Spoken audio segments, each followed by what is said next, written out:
નમસ્કાર વિદ્યાર્થી મિત્રો, કેમ છો? હું ઉત્સવ ભટ્ટ આપ સૌનું સ્વાગત કરું છું. આપ સૌને મારા જય શ્રી કૃષ્ણ. તો લાસ્ટ વિડીયો સુધીમાં આપણે જોયું હતું કે સૌથી પહેલાં આપણે સાદા કાળ જોયા હતા, સાદો વર્તમાન કાળ, સાદો ભૂતકાળ અને સાદો ભવિષ્યકાળ. ત્યારબાદ જોયું ચાલુ વર્તમાન કાળ, ચાલુ ભૂતકાળ અને ચાલુ ભવિષ્યકાળ. અને એના પછી આપણે જોયું પૂર્ણ વર્તમાન કાળ, પૂર્ણ ભૂતકાળ અને પૂર્ણ ભવિષ્યકાળ. હવે આજે આપણે જોઈએ છે ડાયરેક્ટ ઇનડાયરેક્ટ. પણ એ પહેલાં દરેકની મારી રિક્વેસ્ટ છે કે જો તમે પહેલાં ત્રણેય વિડીયો જોયા વગર આ વિડીયો જુઓ છો તો તમને થોડું તકલીફ પડશે અથવા તો થોડું હાર્ડ રહેશે. એટલા માટે પહેલાં 3 વિડીયો જોઈ લેજો આપણા, સાદા કાળનો, ચાલુ કાળનો અને પૂર્ણ કાળનો, બરાબર. એના પછી ડાયરેક્ટ ઇનડાયરેક્ટ શીખીશું, કારણ કે ડાયરેક્ટ ઇનડાયરેક્ટમાં તે ખૂબ જ અગત્યનો પોઈન્ટ છે, એટલા માટે. ઓકે, તો ચાલો આપણે જોઈએ direct indirect. Direct indirect speech, તો એનું ગુજરાતી થાય છે પ્રત્યક્ષ કે પરોક્ષ રચના, બરાબર. પ્રત્યક્ષ કે પરોક્ષ રચના એટલે કે બે વ્યક્તિઓ વચ્ચે સીધી વાત થતી હોય તો એને કહેવાય ડાયરેક્ટ સ્પીચ. બે વ્યક્તિઓ વચ્ચે સીધો સંવાદ થતો હોય તો એને કહેવાય ડાયરેક્ટ સ્પીચ. જેમ કે હું કોઈ મારા મિત્રને કહું કે કેમ છે, મજામાં, તો એ હું અને મારા મિત્ર વચ્ચે કઈ વાત કહેવાય? ડાયરેક્ટ વાત, કે અમે બે એકબીજા સાથે પ્રત્યક્ષ રીતે વાત કરીએ છીએ, એકબીજાની સામે રહી, બરાબર. પ્રત્યક્ષ વાત થઈ એટલે એને કહેવાય પ્રત્યક્ષ રચના. હવે સમજો કે જો એ જ વ્યક્તિ, મારો મિત્ર, એના બીજા મિત્રને કે ઉત્સવે મને કીધું હતું કે કેમ છે, મજામાં, તો એ થઈ જાય પરોક્ષ રચના, બરાબર. એ થઈ જાય પરોક્ષ રચના. કેમ? કારણ કે ત્યાં હું નથી, મારો મિત્ર છે એ એના મિત્રને કહે છે કે ઉત્સવ મને આવું કહેતો હતો, બરાબર. એટલા માટે થઈ એ પરોક્ષ રચના, બરાબર. આ આપણે સાદી ભાષામાં સમજ્યા. હવે જોઈએ આગળ. બે વ્યક્તિઓ વચ્ચે થતો સંવાદ એ ડાયરેક્ટ સ્પીચ છે, જેમ હમણાં કીધું, હું અને મારો મિત્ર, બરાબર. ફોર એક્ઝામ્પલ, મારા મિત્રનું નામ લઈ લે રાહુલ, હું અને રાહુલ વાત કરીએ છીએ તો અમારી બે વચ્ચે થતો સંવાદ એ ડાયરેક્ટ સ્પીચ કહેવાય, બરાબર. હું અને રાહુલ વાત કરીએ છીએ એ કેવી કહેવાય? Direct speech. એકબીજા સાથે પ્રત્યક્ષ રીતે વાત કરીએ છીએ એટલા માટે. આગળ, અને તે જ સંવાદ કોઈ વ્યક્તિ ત્રીજા વ્યક્તિને કહે ત્યારે તે ઇનડાયરેક્ટ સ્પીચ બને છે, બરાબર. હવે હમણાં જ કીધું કે રાહુલ એના બીજા મિત્રને વિશાલને, ફોર એક્ઝામ્પલ વિશાલ લઈ લઈએ આપણે, રાહુલનો મિત્ર વિશાલ છે, બરાબર. તો રાહુલ વિશાલને કહે છે કે ઉત્સવે મને કીધું હતું કે કેમ છે, મજામાં, અથવા તો હાઉ આર યુ, ફાઇન, એવું કીધું હતું, બરાબર. તો એ કહેવાય પરોક્ષ રચના. કેમ પરોક્ષ રચના? કારણ કે ઉત્સવ ત્યાં પરોક્ષ નથી ઊભો, ઉત્સવની તો ખાલી વાત કરવામાં આવી છે એટલા માટે, બરાબર. પ્રત્યક્ષ વાત તો ઉત્સવ અને રાહુલની વચ્ચે થઈ હતી, ઓકે. એટલા માટે અમે હું અને રાહુલ વાત કરીએ ત્યારે થાય પ્રત્યક્ષ રચના એટલે કે ડાયરેક્ટ સ્પીચ. પછી રાહુલ એ કોને? વિશાલને કહે છે, બરાબર. તો ત્યારે થઈ જાય પરોક્ષ રચના. આઈ હોપ તમને ખબર પડે છે, બરાબર. આગળ, વાક્યમાં બે વ્યક્તિઓ હોય છે, બરાબર. વાક્યમાં બે વ્યક્તિઓ છે. પહેલું વાક્ય બોલનાર, બરાબર. અહીંયા આપણે ફોર એક્ઝામ્પલ આપણે હિમણની વાત કરીએ તો વાક્ય બોલનાર કોણ છે? હું, એટલે કે ઉત્સવ, બરાબર. ઉત્સવ વાક્ય બોલનાર હતો. પછી વાક્ય સાંભળનાર કોણ? સાંભળનાર કોણ હતો? રાહુલ. આપણે એક્ઝામ્પલ લઈએ, રાહુલ હમણાં લીધું હતું મારા મિત્રનું, તો રાહુલ મિત્ર છે મારો, એ કોણ છે? સાંભળનાર. મેં કીધું રાહુલને કે કેમ છે, મજામાં, બરાબર. તો બોલ્યો હું, એટલે કે હું કહેવાય રિપોર્ટર, અને રાહુલ સાંભળતો હતો એટલે રાહુલ કહેવાય લિસનર, ઓકે. ખબર પડી? વાક્ય બોલનાર હું બોલ્યો એટલે થયો ઉત્સવ રિપોર્ટર, અને વાક્ય સાંભળનાર હતો રાહુલ એટલે એ થયો લિસનર, બરાબર. આગળ જોઈએ, બોલનાર વ્યક્તિ સાથે વપરાતા ક્રિયાપદને રિપોર્ટિંગ વર્બ કહેવાય છે, બરાબર. બોલનાર વ્યક્તિ સાથે વપરાતા ક્રિયાપદને શું કહેવાય છે? Reporting verb. ફોર એક્ઝામ્પલ લખેલું છે સે, ટોલ્ડ, સેડ કે આસ્ક, બરાબર. આ શું કહેવાય? એના ક્રિયાપદ અથવા તો રિપોર્ટિંગ વર્બ. ડાયરેક્ટ ઇનડાયરેક્ટમાં શું કહેવાય છે આને? Reporting verb. ધ્યાન રાખવું, બરાબર. Reporting verb. આગળ જોઈએ, અવતરણ ચિહ્ન વચ્ચે લખેલા વાક્યને રિપોર્ટેડ સ્પીચ કહે છે, બરાબર. બે અવતરણ ચિહ્ન વચ્ચે જે વાક્ય લખાય એને શું કહેવાય? રિપોર્ટેડ સ્પીચ, બરાબર. એક્ઝામ્પલ, આખું કમ્બાઇન્ડ એક્ઝામ્પલ લીધેલું છે કે Ram said to Sita, I am going to જંગલ, બરાબર. એટલે કે આનું ગુજરાતી કરીએ તો થાય કે રામે સીતાને કહ્યું કે હું જંગલમાં જાઉં છું, બરાબર. રામે સીતાને કહ્યું. બોલનાર કોણ? રામ. સાંભળનાર કોણ? સીતા, બરાબર. પછી આપણું ક્રિયાપદ રિપોર્ટિંગ વર્બ કયું? તો સેડ. અને પછી રિપોર્ટેડ સ્પીચ કઈ? તો આઈ એમ ગોઈંગ ટુ જંગલ. આખી કહેવાય રિપોર્ટેડ સ્પીચ. બે અવતરણ ચિહ્નો વચ્ચે જે પણ વાક્ય હોય, બરાબર, જે પણ સેન્ટેન્સ હોય એને કહેવાય રિપોર્ટેડ સ્પીચ. અહીંયા જોઈ લો, રામ એ રિપોર્ટર એટલે કે વાક્ય બોલનાર. પછી સેડ આપણું શું છે? Reporting verb. સેડ શું છે? Reporting verb. પછી તે ટુ સીતા, સીતા કોણ હતા? આપણા સાંભળનાર, એટલે એને કહેવાય લિસનર. ઓકે. અને પછી બે અવતરણ ચિહ્નો વચ્ચે જે વાક્ય હોય, એક અવતરણ ચિહ્ન અને બીજું, બે અવતરણ ચિહ્નો વચ્ચેનું જેટલું પણ વાક્ય હોય એને કહેવાય રિપોર્ટેડ સ્પીચ. બરોબર? ખબર પડી ગઈ? ફરીથી જોઈ લો, તમારી નોટમાં એક વખત નોટ ડાઉન કરી લો, સમજી લો. ત્યારબાદ આપણે આગળ જોઈએ ડાયરેક્ટ ઇનડાયરેક્ટ સ્પીચ.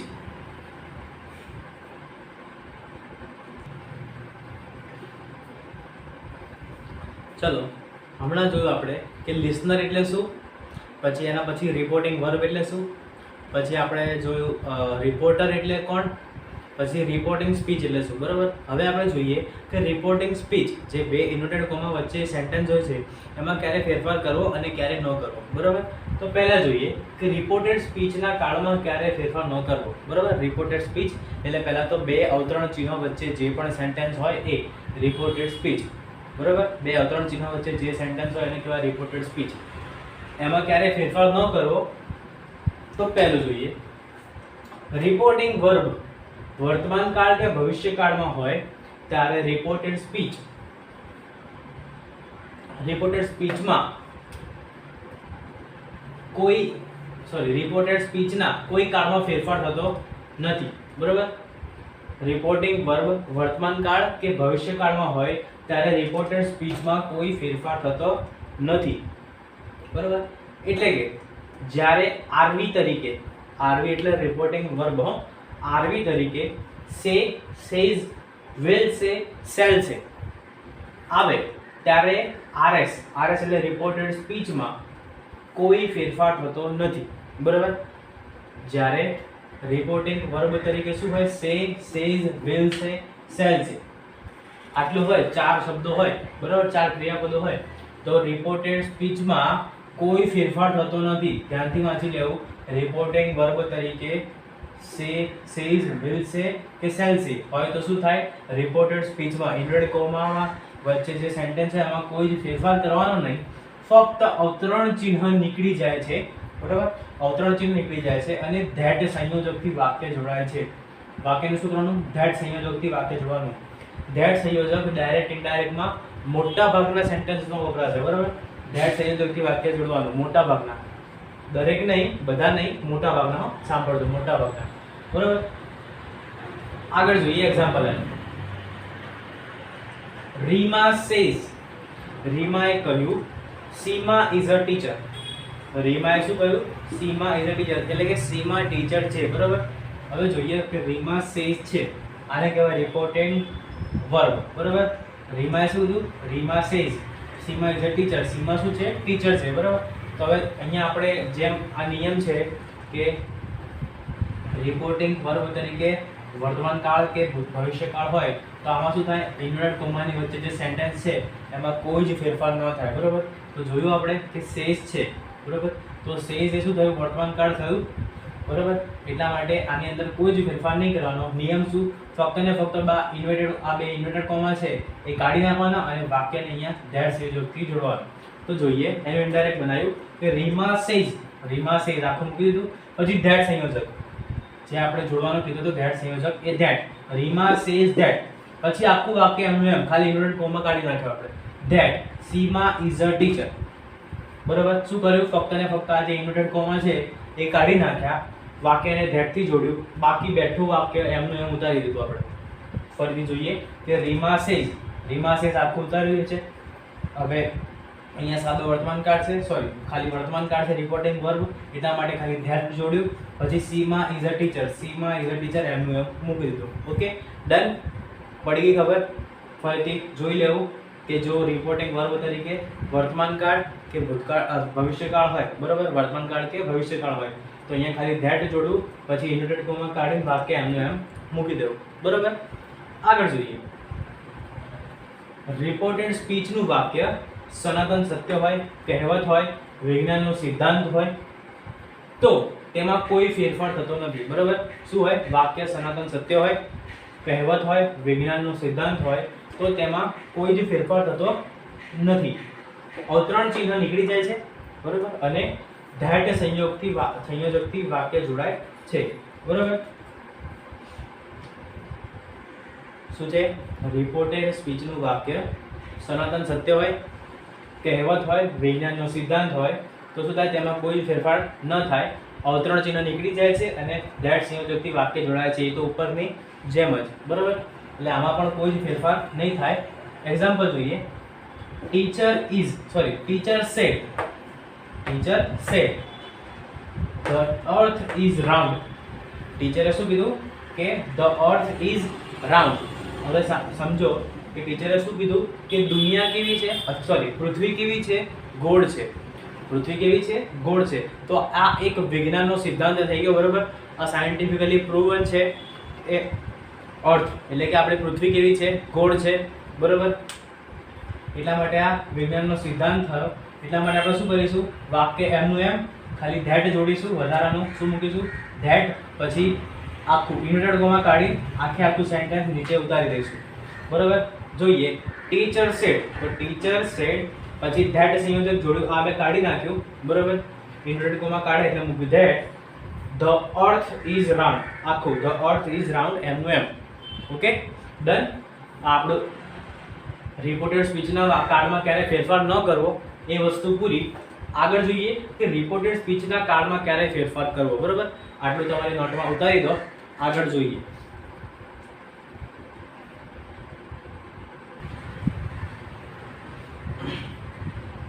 હમણાં આપણે વિદ્યાર્થીઓ જોયું કે રિપોર્ટેડ સ્પીચના વાક્યના કાર્ડમાં ક્યારે ફેરફાર ન કરવો. હવે આપણે જોઈએ કે રિપોર્ટેડ સ્પીચના કાર્ડમાં ક્યારે ફેરફાર કરવો, બરોબર. હમણાં આપણે ન કરવો જોયું, હવે આપણે જોઈએ કે ફેરફાર ક્યારે કરવાનો, બરોબર. તો વાંચીએ કે જ્યારે આર્મી રિપોર્ટિંગ વર્બ ભૂતકાળમાં હોય ત્યારે રિપોર્ટેડ સ્પીચમાં નીચે પ્રમાણે ફેરફાર થાય છે.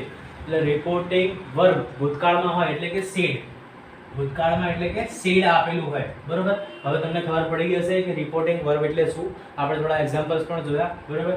કે રિપોર્ટિંગ વર્બ ભૂતકાળમાં એટલે કે સેડ હોય ત્યારે રિપોર્ટેડ સ્પીચમાં નીચે પ્રમાણે ફેરફાર થાય છે, બરોબર. રિપોર્ટેડ સ્પીચનું વાક્ય, ફોર એક્ઝામ્પલ, રિપોર્ટેડ સ્પીચનું વાક્ય સાદા વર્તમાન કાળમાં હોય, બરોબર. રિપોર્ટેડ સ્પીચનું વાક્ય સાદા વર્તમાન કાળમાં હોય તો એનો ચેન્જ થશે સાદા ભૂતકાળમાં, બરોબર. રિપોર્ટેડ સ્પીચનું વાક્ય સાદા વર્તમાન કાળમાં હોય, અવતરણ ચિહ્ન વચ્ચે લખેલું વાક્ય સાદા વર્તમાન કાળમાં હોય તો ત્યારે એનો આપણે ઇનડાયરેક્ટ કરીએ ત્યારે શેમાં થશે? સાદા ભૂતકાળમાં, બરોબર. બીજું જોઈએ કે રિપોર્ટેડ સ્પીચનું વાક્ય જ્યારે અવતરણ ચિહ્ન વચ્ચે લખેલું વાક્ય સાદા ભૂતકાળનું હોય તો શું કરવાનું? તો અહીંયા શું લખવાનું? પૂર્ણ ભૂતકાળ, બરોબર. તો સાદો ભૂતકાળ હોય એનું ઇનડાયરેક્ટ કહીએ ત્યારે પૂર્ણ ભૂતકાળ કરવાનું, બરોબર. એ રીતે ચેન્જ કરવાનું. ત્રીજું જોઈએ કે રિપોર્ટેડ સ્પીચનું વાક્ય સાદો ભવિષ્યકાળ હોય, બરોબર. અવતરણ ચિહ્ન વચ્ચે લખેલું વાક્ય સાદો ભવિષ્યકાળ હોય તો શું કરવાનું? કે શેલ કે વિલ, બરોબર. શેલ કે વિલ બંને હોય તો એનું ખાલી વુડ જ કરવું. વિલનું પણ વુડ અને શેલ હોય તો પણ વુડ જ લખવું, બરોબર. કમ્પલસરી. શેલનું શુડ કરવા કોઈએ જવું નહીં. શેલ કે વિલ બંનેનું શું કરવાનું? વુડ જ કમ્પલસરી. વુડ, શેલ કે વિલ ગમે તે હોય વુડ જ કરવાનું, બરોબર. આગળ જોઈએ કે અવતરણ ચિહ્ન વચ્ચે લખેલું વાક્ય ચાલુ વર્તમાન કાળનું હોય એટલે કે રિપોર્ટેડ સ્પીચ ચાલુ વર્તમાન કાળમાં હોય તો શું કરવાનું? ચાલુ ભૂતકાળ. એક સ્ટેપ નીચે આવી જવાનું, બરોબર. તો ઇનડાયરેક્ટ કરીએ ત્યારે શું કરવાનું? ચાલુ ભૂતકાળ, બરોબર. આગળ જોઈએ કે રિપોર્ટેડ સ્પીચ ચાલુ ભૂતકાળમાં હોય તો શું કરવાનું? ચાલુ પૂર્ણ ભૂતકાળ. ચાલુ પૂર્ણ ભૂતકાળ, બરોબર. આગળ છઠ્ઠું ચાલુ પૂર્ણ ભૂતકાળ. હમણાં આના પછી આપણે જોઈએ એક્ઝામ્પલ લઈશું ત્યારે તમને વધુ ખબર પડશે ચાલુ પૂર્ણ ભૂતકાળ, બરોબર. હવે છઠ્ઠું જોઈએ ચાલુ ભવિષ્યકાળ હોય, બરોબર. અવતરણ ચિહ્ન વચ્ચેનું વાક્ય ચાલુ ભવિષ્યકાળ હોય તો વિલ બી નું શું કરવાનું? ફક્ત ને ફક્ત વિલ નો ચેન્જ વુડ, બરોબર. અહીંયા શું કરવાનું? વિલ નું ખાલી વુડ જ કરવાનું, વુડ બી આટલું લખી દેવાનું. પછી અંદર વાક્ય એમનું એમ. સાતમું જોઈએ પૂર્ણ વર્તમાન કાળ હોય, બરોબર. રિપોર્ટેડ સ્પીચનું વાક્ય પૂર્ણ વર્તમાન કાળ હોય તો એનું કરવાનું પૂર્ણ ભૂતકાળ, બરોબર. પૂર્ણ વર્તમાન કાળ હોય તો કરવાનું ઇનડાયરેક્ટ કરતી વખતે પૂર્ણ ભૂતકાળ, બરોબર. આઠમું પૂર્ણ ભૂતકાળ હોય તો એનું પૂર્ણ ભૂતકાળ જ રાખવાનું. ઈઝી. પૂર્ણ ભૂતકાળ હોય તો પૂર્ણ ભૂતકાળ જ રાખવાનું, બરોબર. એટલે કે ઇન શોર્ટ હેડ વાળું વાક્ય હોય એક હિન્ટ તરીકે કહી દઉં કે જો હેડ વાળું વાક્ય હોય તો હેડનું હેડ જ રાખવાનું, ખાલી અવતરણ ચિહ્ન કાઢીને વાક્ય ધેટ વડે જોડી દેવાનું, એટલે આપણું કામ પૂરું. બરોબર. શું જોવાનું? પૂર્ણ ભૂતકાળ હોય તો પૂર્ણ ભૂતકાળ જ કરી દેવાનું, કશું ચેન્જ કરવાનું નહીં. અવતરણ ચિહ્ન કાઢો, વાક્ય ધેટ વડે જોડીને એમનું એમ ઉતારી દો. 9મું જોઈએ, પૂર્ણ ભવિષ્યકાળ હોય. બરોબર. રિપોર્ટેડ સ્પીચનું વાક્ય પૂર્ણ ભવિષ્યકાળ હોય તો વિલ હેવ નું શું કરવાનું? Would have. વિલ નું વુડ. તમે જોયું દરેકમાં માર્ક કર્યું. અહીંયા સાદો ભવિષ્યકાળ હતો તેમાં પણ શેલ કે વિલ નું ખાલી વુડ જ કર્યું. પછી અહીંયા આગળ ચાલુ ભવિષ્યકાળ હતો તો વિલ બી નું વુડ બી કર્યું. બરોબર. એમ એ જ રીતે પૂર્ણ ભવિષ્યકાળ છે તો વિલ હેવ નું વુડ હેવ. બરોબર. હવે તમને એક 3 વસ્તુ કમ્પેર કરાવી એટલે આ કદાચ યાદ રહી જશે કે સાદો ભવિષ્યકાળ કે ચાલુ ભવિષ્યકાળ કે પૂર્ણ ભવિષ્યકાળ હોય તો બીજું કોઈ ચેન્જ નહીં કરવાનું, ફક્ત વિલ નું વુડ જ કરવાનું. ક્લિયર? વિલ નું વુડ કરી દેવાનું, વાક્ય એમને ઉતારી દો, આટલું સાચું. આગળ 10મું જોઈએ કે કેન, મે કે સેલ હોય. બરોબર. કેન, મે કે સેલ હોય તો કેન નું કરવાનું કુડ, મે નું કરવાનું માઇટ અને સેલ નું કરવાનું વુડ. સેલ નું શુડ કરવા નહીં જવાનું, હજી કહું છું સેલ નું પણ વુડ જ કરવાનું. સેલ તો વુડ. બરોબર. સેલ નું શુડ કેમ ના કરાય? તો એનું રીઝન કે સેલ નું જ્યારે શુડ કરીએ તો એ સેન્ટેન્સ છે એ શું બતાવે છે? એક ફરજ બતાવવા માટે છે, એટલા માટે. એટલે સેલ નું પણ વુડ જ કરવું. બરોબર. શુડ કરવા નહીં જવું. કેન નું કુડ, મે નું માઇટ અને સેલ નું વુડ. બરોબર.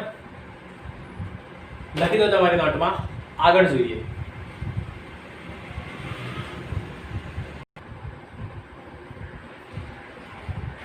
ચલો હવે આગળ જોઈએ. હમણાં આપણે જોયું કે રિપોર્ટિંગ સ્પીચમાં ના કાળમાં ક્યારે ફેરફાર કરવો. બરોબર. હવે એના એક્ઝામ્પલ જોઈએ. બરોબર. હમણાં આપણે જોયું કે સાદા વર્તમાન કાળમાંથી સાદા ભૂતકાળમાં, પણ આપણને ખબર ના પડે એમ એટલા માટે એના એક્ઝામ્પલ. તો એક્ઝામ્પલ આપણે દરેક એક જ લીધા છે એટલે આપણને બધા ખબર પડે. બરોબર. તો પહેલું had said he it's an apple. બરોબર. પહેલા શું ચેક કરવાનું? Reporting verb. તો રિપોર્ટિંગ વર્બ છે સેડ. બરોબર. તો ભૂતકાળ હોય તો ફેરફાર કરવાનો. બરોબર. ભૂતકાળ હોય તો આમાં ફેરફાર કરવાનો. બરોબર. તો હવે આગળ જોઈએ. હી ઇટ્સ એન એપલ. બરોબર. હી ઇટ્સ એન એપલ. તો આ થયું કયા કાળનું વાક્ય? અંદરનું. હી ઇટ્સ એન એપલ. હી પછી ઇટ્સ છે. બરોબર. તો આ થયું સાદા વર્તમાન કાળનું વાક્ય. તો સાદા વર્તમાન કાળનું હમણાં તમે જોઈ શકો છો કે સાદા વર્તમાન કાળનું શેમાં કરવાનું? આપણે સાદા ભૂતકાળનું.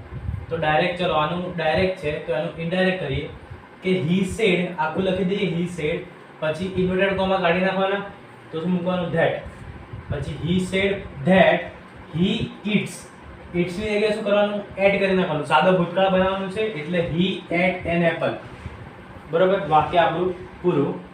શું કર્યું આપણે? ફક્ત ચેન્જીસ, ઇન્વર્ટેડ કોમા કાઢીને ધેટ મૂક્યો. બરોબર. પછી હી તો એમનો એમ ઇટ્સ. ઇટ્સ મૂકીએ તો શું થાય? સાદો વર્તમાન કાળ. આપણે શું બનાવવાનું છે? સાદો ભૂતકાળ. એટલે ઇટ્સ નું કર્યું એટ. બરાબર. ઇટ નું બીજું રૂપ એટ. At an apple. બરાબર. He said had said that he ate an apple. સાદા વર્તમાન કાળનું શું કર્યું? સાદો ભૂતકાળ. પહેલું વાક્ય આપણું પૂરું. બીજું જોઈએ. Had said he ate an apple. બરાબર. આ થયું સાદા ભૂતકાળનું વાક્ય. કઈ રીતે ખબર પડી? તો કર્તાની જોડે એટ છે. બરોબર. કર્તાની જોડે શું મૂકવામાં આવ્યું છે? એટ. એટલે આ થયું સાદા ભૂતકાળનું વાક્ય, કારણ કે ઈટ નું બીજું રૂપ છે એટ. બરોબર. ચલો જોઈએ. Had sad. તો હેડ સેડ પહેલા એમને એમ, પછી ઇન્વર્ટેડ કોમા કાઢીએ એટલે શું મૂકવું પડે? ધેટ. બરોબર. ઇન્વર્ટેડ કોમા કાઢ્યા, અવતરણ ચિહ્ન એટલે મૂક્યું ધેટ.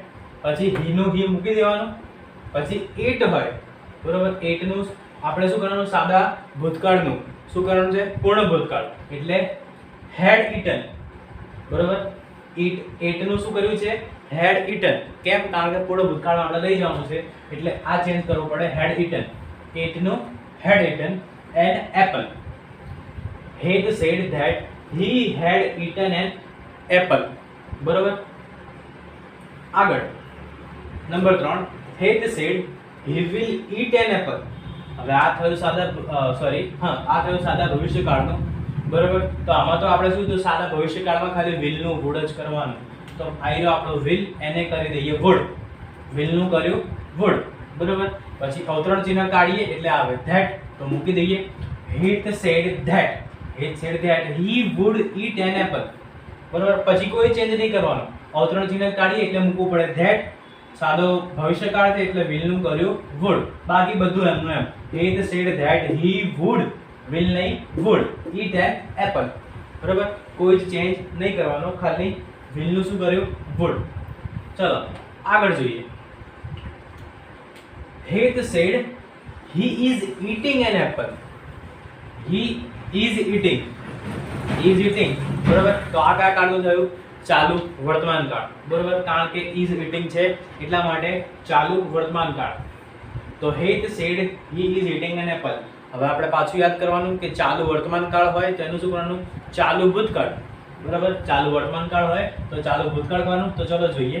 is ની જગ્યાએ શું કરીશું? આપણે ફક્ત ને ફક્ત was મૂકી દઈશું એટલે થઈ ગયું ચાલુ ભૂતકાળ. બરોબર, હેત સેડ પછી અવતરણ ચિહ્ન કાઢવાના છે એટલે મૂકીશું ધેટ. હેત said that he was eating an apple. he was eating an apple. એમનું એમ થઈ ગયું આપણો સાદો ભૂતકાળ, સોરી ચાલુ ભૂતકાળ, આપણું વાક્ય પૂરું. બરોબર, હવે જોઈએ Het said he was eating an apple. હવે આ થયું ચાલુ ભૂતકાળ. બરોબર, કેમ? કારણ કે was eating છે એટલા માટે. was eating શેમાં આવે? ચાલુ ભૂતકાળમાં. આ તમારે આના માટે જ મેઇન રીઝન છે કે તમને કીધું હતું કે આગળના કાળો બધા એકવાર જોઈને આવજો, સમજીને આવજો, શીખીને આવજો. બરાબર, હવે તમને આ ત્યારે જ ખબર પડે જ્યારે તમે કાળ શીખ્યા હોય, તમે કાળ એકવાર જોઈને આવ્યા હોય ત્યારે. બરાબર, એટલા માટે તમને હજુ પણ કહું છું વિડીયો પૂરો જોતા પહેલા કાળ જોઈ લેજો પ્લીઝ. બરાબર, ચલો. હેત said he was eating an apple. was eating શેમાં આવે? ચાલુ ભૂતકાળમાં. બરાબર, હેત સેડ ધેટ અનવર્ટેડ કોમા કાઢ્યા એટલે થયું ધેટ. પછી he was eating an apple. હવે યાદ કરવાનું કે ચાલુ ભૂતકાળ હોય તો એનું આપણે શેમાં ફેરવાનું હતું? ચાલુ પૂર્ણ ભૂતકાળમાં. બરાબર, તો ચાલુ પૂર્ણ ભૂતકાળમાં શું આવે? had been eating. had been eating. બરાબર, was eating છે એની જગ્યાએ શું કરવાનું? had been eating. In short તમારે આ કાળમાં શું કરવાનું? ફક્ત ને ફક્ત હીની જોડે had been તો યાદ રાખી જ લેવાનું. જો ચાલુ ભૂતકાળ હોય તો ચાલુ પૂર્ણ ભૂતકાળ કરવાનું હોય તો had been eating આટલું તો મૂકી જ દેવાનું, કોઈ પણ વિચાર્યા વગર, કંઈ પણ વિચાર્યા વગર. પાછળનું વાક્ય એમનું એમ મૂકી દેવાનું. બરાબર, was ની જગ્યાએ શું મૂકવાનું? had been eating. જો ભૂતકાળ હોય, ચાલુ ભૂતકાળ હોય તો જ. બરાબર, he was eating an apple. એની જગ્યાએ શું મૂકીશું? he. પછી was ની જગ્યાએ મૂકીશું had been. eating નું eating, an apple નું an apple. ઓકે, આગળ જોઈએ. Het said he will be eating an apple. બરોબર, will be eating. will be eating. હવે આ કેમની ખબર પડે? બરાબર, તો will be eating છે તો એટલા માટે કહી શકીએ કે ચાલુ ભવિષ્યકાળનું વાક્ય છે આ. બરાબર, શાનું વાક્ય છે? ચાલુ ભવિષ્યકાળનું. તો ચાલુ ભવિષ્યકાળનું શું કરવાનું હતું? કીધું હતું પહેલા કે ખાલી will નું શું ચેન્જ કરવાનું? would. બાકી બધું એમનું એમ. will નું શું કરી દઈશું? would. બરાબર, ચલો. હેત સેડ he પછી ઇન્વર્ટેડ કોમા કાઢવાના તો that. હેત સેડ that. બરાબર, પછી he નું he મૂકી દીધું. will નું શું કર્યું? would. એક જ ચેન્જ, will નું would. be eating તો be eating an apple એમનું એમ. be eating an apple તો be eating an apple એમનું એમ. ચેન્જ શું કર્યો? ફક્ત ને ફક્ત will નું would. બરાબર, will વાળા સેન્ટેન્સમાં તમારે એ જ યાદ રાખવાનું કે will નું તમારે would કરવાનું, એના સિવાય કશું જ કરવાનું નહીં. ખાલી વાક્યને that વડે જોડી દો, will નું કરો would એટલે આપણું સેન્ટેન્સ પૂરું. બરાબર, આગળ જોઈએ. Het said he has eaten an apple. હેતે શું કીધું કે તેણે સફરજન ખાધેલું છે. બરાબર, ચલો. has eaten તો થયું પૂર્ણ વર્તમાન કાળ. બરાબર, has eaten પૂર્ણ વર્તમાન કાળ. તો પૂર્ણ વર્તમાન કાળને ફેરવવાનું છે પૂર્ણ ભૂતકાળમાં. બરાબર, પૂર્ણ વર્તમાન કાળને શેમાં ફેરવવાનું? પૂર્ણ ભૂતકાળમાં. તો હેત સેડ ધેટ ઇન્વર્ટેડ કોમા કાઢીએ એટલે થાય ધેટ. તો હેત સેડ ધેટ has ની જગ્યાએ શું મૂકવાનું? had. કેમ? કારણ કે આપણે પૂર્ણ ભૂતકાળ બનાવવાનું છે એટલા માટે has ની જગ્યાએ મૂકીશું had. બરાબર, પછી eaten an apple તો eaten an apple થઈ ગયું આપણા સાદા થઈ ગયું આપણા પૂર્ણ ભૂતકાળનું સેન્ટેન્સ. બરાબર, he has eaten an apple તો એનું કર્યું he had. કેમ? કારણ કે આપણે પૂર્ણ ભૂતકાળ બનાવવાનું છે. he had eaten an apple. Okay, આગળ. had said he had eaten an apple. ચલો had eaten, તો had eaten શેમાં આવે? had પ્લસ v3, બરાબર. had પ્લસ v3 શેમાં આવે? પૂર્ણ ભૂતકાળમાં, બરાબર. પૂર્ણ ભૂતકાળ છે તો પૂર્ણ ભૂતકાળનું શેમાં કરવાનું? પૂર્ણ ભૂતકાળમાં જ આવે. તો આમાં તો કોઈ જ ચેન્જ કર્યા વગર ઇન્વર્ટેડ કોમા કાઢીએ એટલે ફક્ત ને ફક્ત that, બાકી આખું વાક્ય એમને. તો જોઈ લઈએ. had said તો had said, ઇન્વર્ટેડ કોમા કાઢ્યો એટલે મૂક્યો that, બરાબર. ઇન્વર્ટેડ કોમા કાઢ્યો એટલે ચેન્જ શું કર્યો? ફક્ત ને ફક્ત that નો. પછી આખું વાક્ય બેઠું ઉતારી દેવાનું. he had eaten an apple, તો he had eaten an apple એમને બેઠું વાક્ય ઉતાર્યું, બરાબર. પૂર્ણ ભૂતકાળ ઇઝીમાં ઇઝી, કશું ચેન્જ કરવાનું નહીં. તો શું કરવાનું? that મૂકી દેવાનું, વાક્ય આખું એમને ઉતારી દો, બરાબર. આગળનું અમુક છેલ્લું જોઈએ. Heath said he will have eaten an apple, બરાબર. he will have eaten. ચલો will have eaten, તો આ થયું પૂર્ણ ભવિષ્યકાળનું વાક્ય, બરાબર. પૂર્ણ ભવિષ્યકાળનું, તો પૂર્ણ ભવિષ્યકાળમાં શું કરવાનું? બીજું કંઈ યાદ નહીં રાખો તો કંઈ નહીં. will આવે તો will નું કરી દેવાનું would, અને ઇન્વર્ટેડ કોમા કાઢીએ એટલે મૂકવાના that, બાકી વાક્ય એમનું એમ, બરાબર. બીજું કશું યાદ ના રાખો તો will નું યાદ રાખો કે will આવે તો will નું કરવાનું would, બાકી કશું કરવાનું નહીં. that મૂકી દેવાનું ઇન્વર્ટેડ કોમા કાઢીને, વાક્ય એમનું એમ. ચલો Heath said, તો Heath said મૂકી દીધું. ઇન્વર્ટેડ કોમા કાઢવાના છે એટલે લઈએ that. પછી he will, તો he would કરી દઈશું. will નો ચેન્જ શું કરીશું? he would, બરાબર. he would have eaten an apple, તો have eaten an apple, બરાબર. વાક્ય આપણું પૂરું. Heath said that he would have eaten an apple. Okay, Heath said that he would have eaten an apple, બરાબર. હવે તમને થોડી ડીપમાં ખબર પડી હશે ધ્યાનથી, બરાબર. જો ના ખબર પડી ગઈ હોય તો તમે ફરીથી એકવાર ધ્યાનથી આગળનું કયા કાળમાં ચેન્જ થાય છે એ જોઈ લો, એટલે ત્યારબાદ આ કમ્પેરિઝન બંને સાથે કરો તો વધુમાં ખબર પડશે. આટલું જોઈ લો, ત્યારબાદ આપણે હજી આગળ જોઈએ.